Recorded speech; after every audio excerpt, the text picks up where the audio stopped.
Salut, sunt Jean. Jean de la Craiova, sunt un tip cântăcios, haios și îmi place viața la maxim. Dacă îmi pui o mână, știi cum arunc? Așa fac mâna. Doamna de la vestiare, caute corp. Am putut și vreau să-l ajung pe Velea, să fac pătrățele. Pe Pepe deja l-am depășit.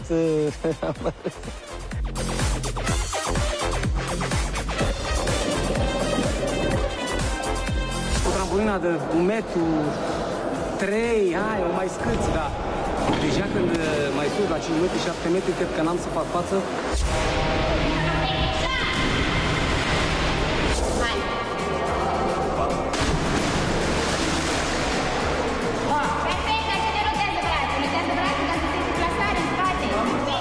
Clara, antrenoarea, este tot așa caioasă, glumește, dar când e vorba să sari, își schimbă moaca. Nu fă balans, Jean. Oprește trampolina. Hai. Ușor. Și în spate. Vrea cam să iasă cam așa, nu știu, din prima toate cam perfect.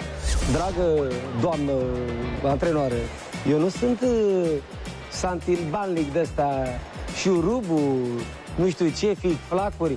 Lasă-mă, ia-mă ușor, nu mă zdrungina.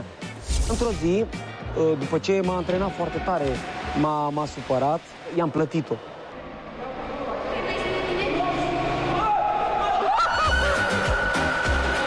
Și mi-a tras prosopul și m-a lăsat în ciucurelul gol.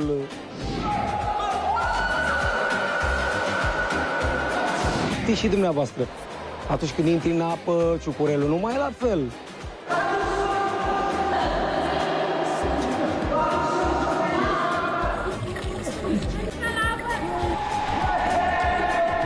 De ce m-ai aruncat?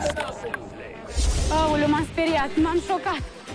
Era prea târziu. Când i-am dat prosopul jos, a trebuit să-l împing, să nu văd mai mult.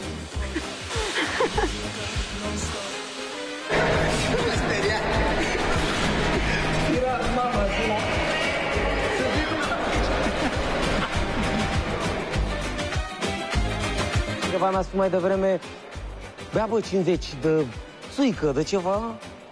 Și zic, nu frate, mi se mai e picioarele, cine știe cum vin acolo. Aici trebuie să sari într-un anume fel. O fac și pe asta. Fraților, manelar la apă.